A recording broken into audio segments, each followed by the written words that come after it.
CTV News at 5 with Tony Rima and Rick Wyman with weather. Good evening. Thanks for joining us. Tony is off.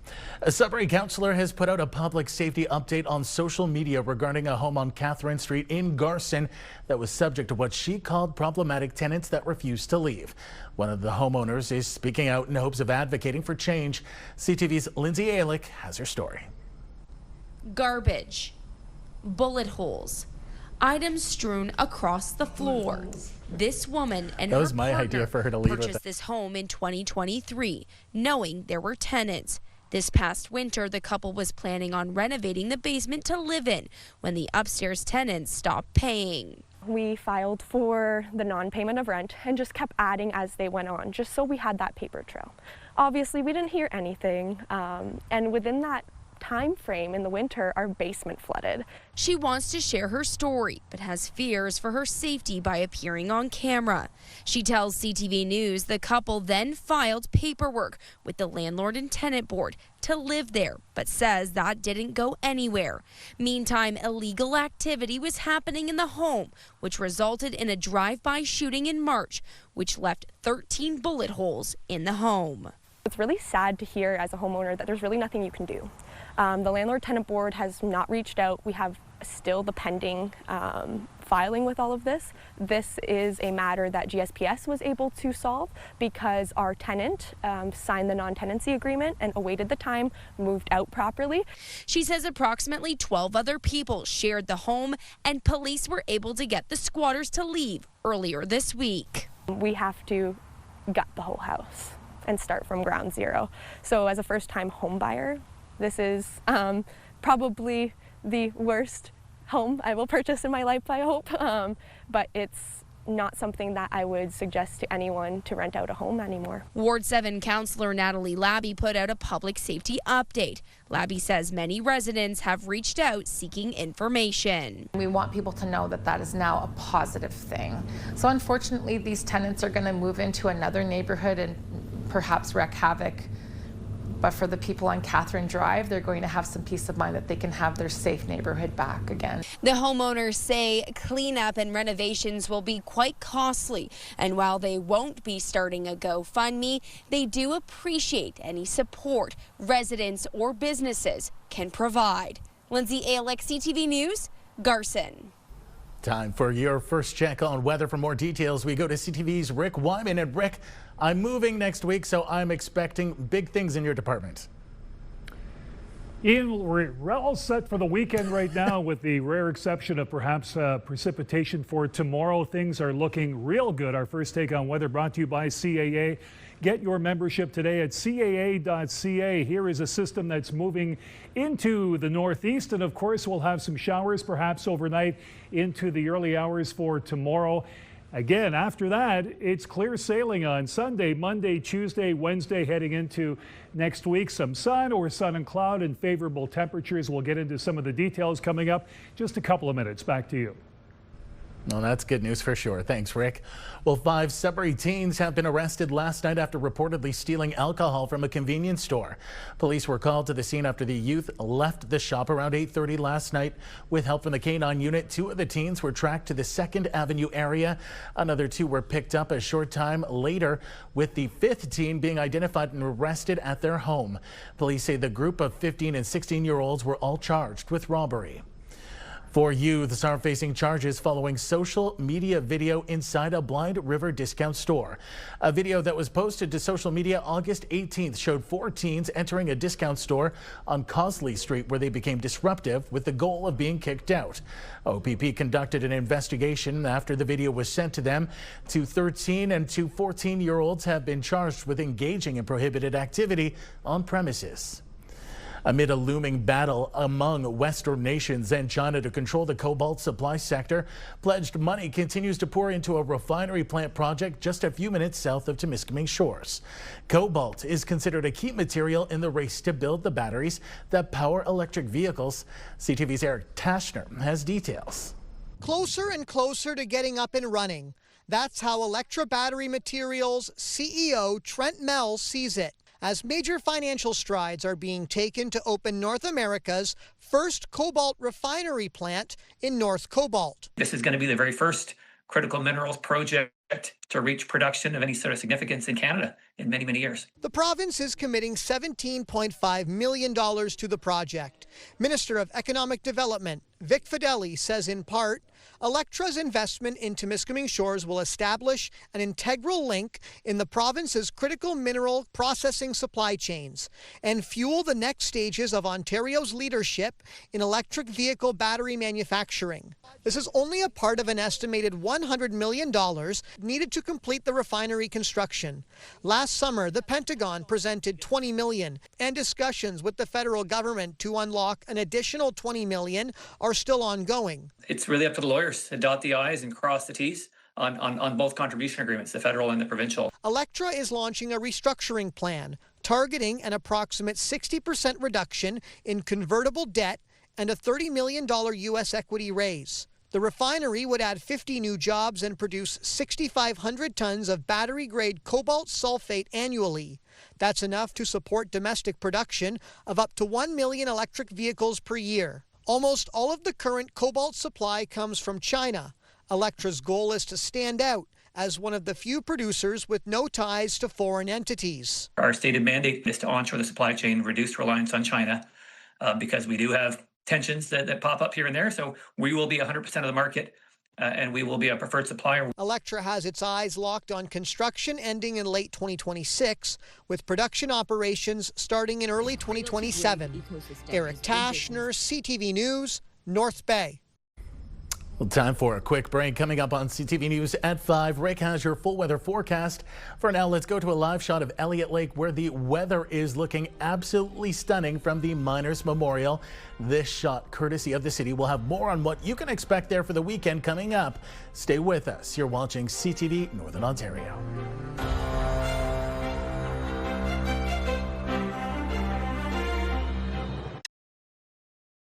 When you see it happen, send it to CTV News.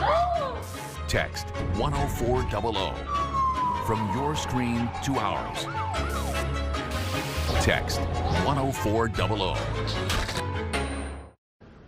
Welcome back. Bienvenue. The weekend, the fin de semaine is finally here. And of course, we've got some great weather coming up after we get through a little bit of precipitation. Forecast radar, the system coming into the northeast with some shower activity in some areas, not all, but some, perhaps overnight and into tomorrow. And that, remember last night I was saying 60% chance of showers right across the board. Well, in some sectors, it's been reduced to 40%. We'll take a look at that momentarily with the 5-day forecast, as you are about to see right now. Sudbury Nickel Belt, here we go. 40% chance, not 60, as we said last night. Sun and cloud Sunday, sun and cloud Monday, Tuesday and Wednesday. I said it was going to be nice after tomorrow. 22, 24, 25, and 26. That kind of math is pretty easy. Meanwhile, Sault Ste. Marie, Algoma, chance of showers for tonight. Risk of a thunderstorm tomorrow, 60% chance of showers. Then we got some cloud. We've got some sun and cloud, cloud and cloud. Okay, not all forecasts are the same. 23, 25, 26, but at least there's no rain after Saturday. How about Timmins, Cochrane, Kapuskasing? Chance of showers at 40% for tomorrow. Then we've got 4 consecutive days of sun and cloud, 21, 24, 26, and 27. Do I hear any complaints yet? Not yet. Timiskaming Shores and Kirkland Lake, 40% chance of showers tomorrow. Sun and cloud, 4 consecutive days at 22, 24, 25, and 27. Even the evening temperatures are quite enjoyable. The odd exception may be Sunday. It could be a little cooler on Sunday, as you can see, 5 degrees, but bumping up to 11, 13, and 13 overnight for the duration of that forecast. North Bay, West Nipissing, here we go.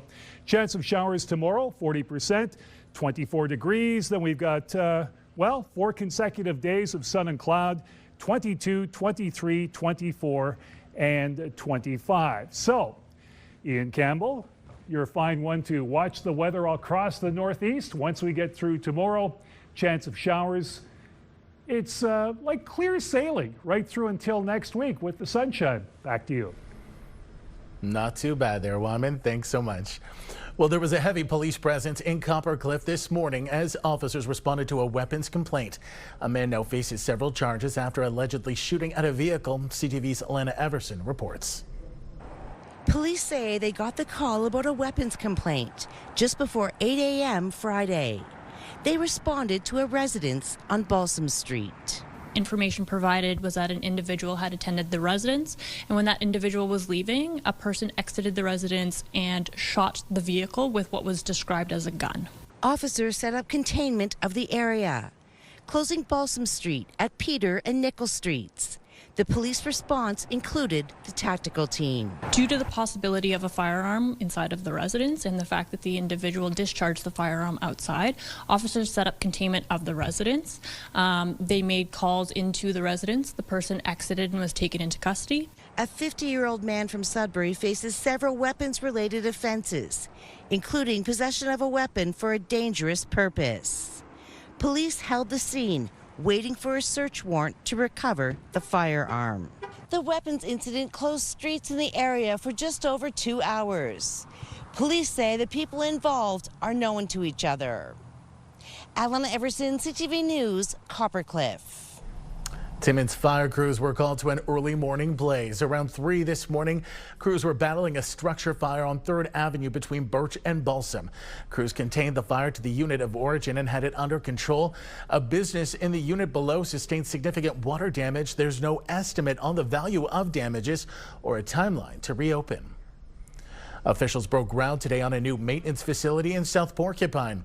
The province is providing $400,000 from the Northern Ontario Heritage Fund Corporation to Tisdale Bus Lines Limited to build it. The company will build a 9,600 square foot building where they can repair and maintain their fleet more efficiently and support the mining sector.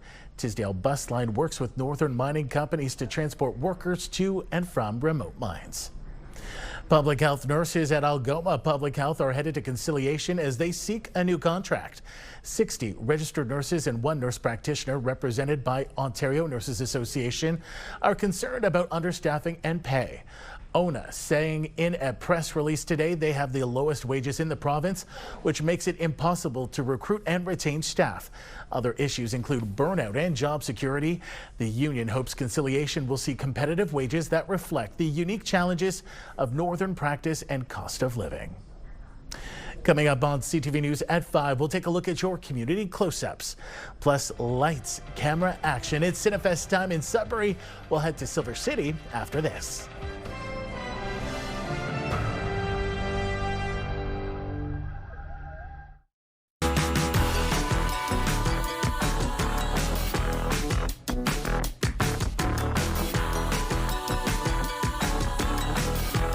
For this week's edition of Love Local, we're at Compo Heating.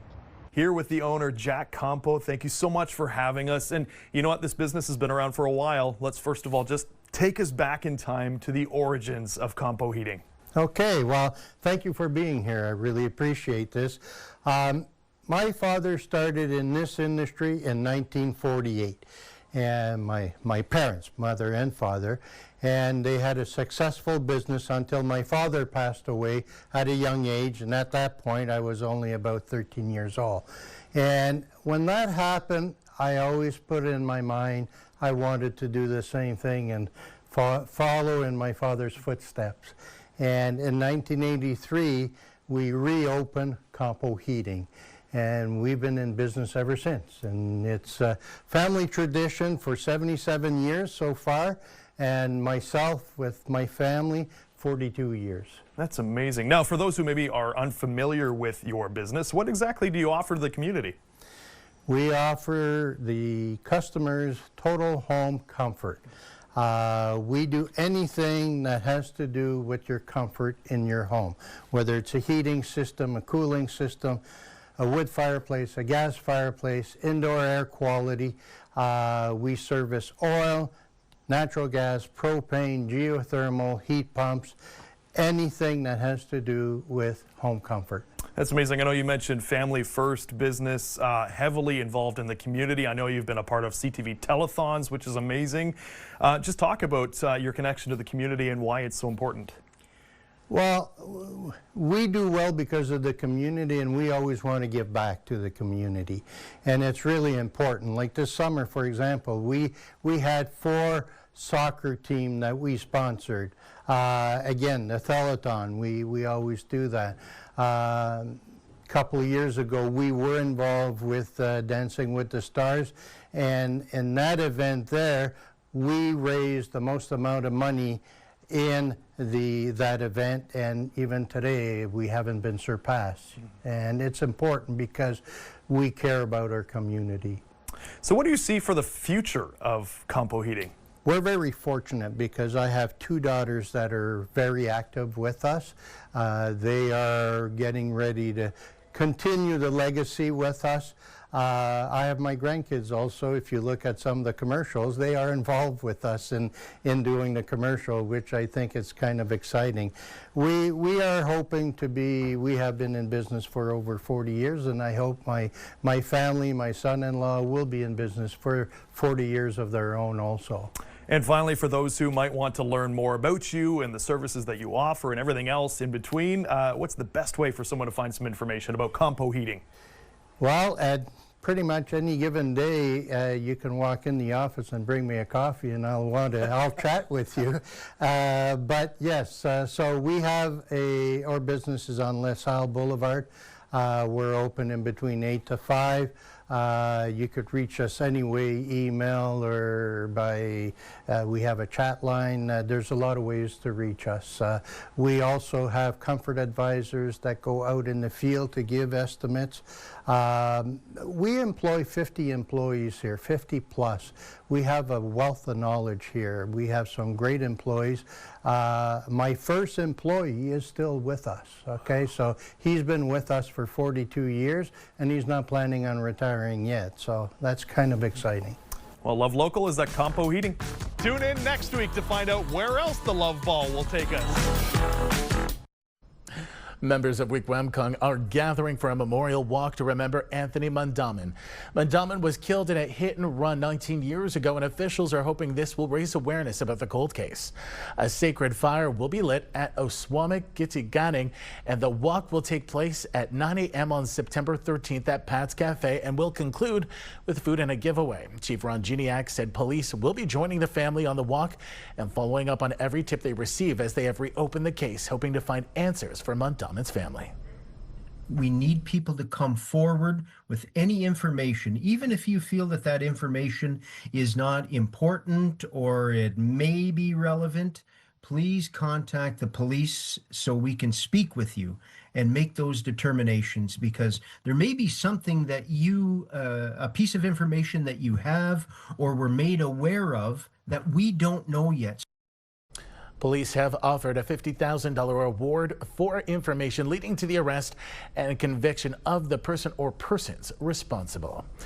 When we return, we'll take a look at your community close-up. You're watching First at 5.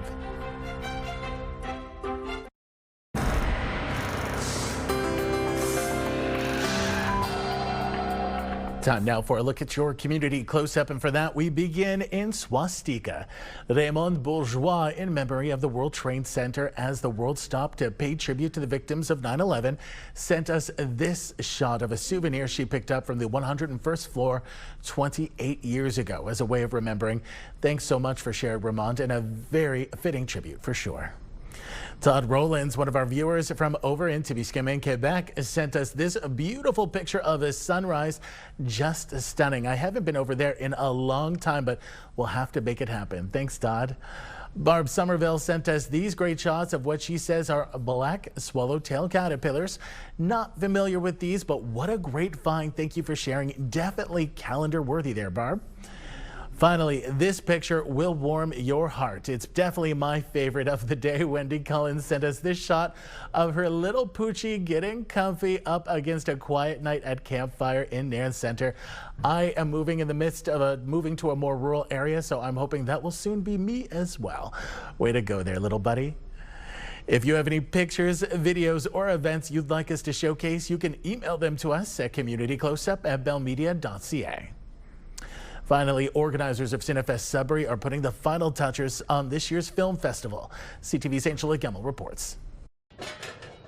Crews are busy setting up the hospitality tent and the VIP lounge at Silver City in preparation for celebrations and special guests at this year's event. I'm excited for people to see the impact and to see the crowds. And, you know, I think this event is going to feel bigger and bolder than ever before. The 37th edition of Cinefest, Sudbury's International Film Festival, opens tomorrow. Executive Director Patrick O'Hearn is excited for film goers to check out the caliber of films being screened, adding they've tried to pack in as much Northern Ontario content as possible. If you've never been to Cinefest before, I think you should expect a community, you know, that really craves world-class filmmaking, and you know, I think the reason Cinefest has always stood out is because we are able to, you know, through our relationships, attract some of the best and brightest films from around the world. It's big crowds, but it's a great community of people who just really want to experience art. In a statement, the Minister of Tourism, Culture and Gaming says supporting festivals like Sudbury Cinefest helps attract visitors to Northern Ontario and increases exposure of northern locations and talent by showcasing local film, hosting panels, workshops, and encouraging local filmmakers. According to O'Hearn, this year's ticket sales have been approaching their highest levels ever. We made a lot of changes. We've made it easier for people who may not be familiar with Cinefest to attend. You can buy single tickets for any screening that takes place as part of the festival. You can also still buy books of 4, books of 10. O'Hearn is expecting a few sellouts this year, including for the John Candy documentary I Like Me, which they've had to open more tickets for ahead of the festival starting. Cinefest runs until September 21st at Silver City. Angela Gamble, CTV News, Sudbury. And CTV is a proud sponsor of the opening night gala film, a humorous time travel mockumentary called Nirvana, the band, the show, the movie. And I'll be there along with a few familiar faces from CTV, so we hope you'll come down and say hello. It's a great time. I personally can't wait. There's more news for the North coming up at 6. For now, continue watching as we hand things over to CTV National News.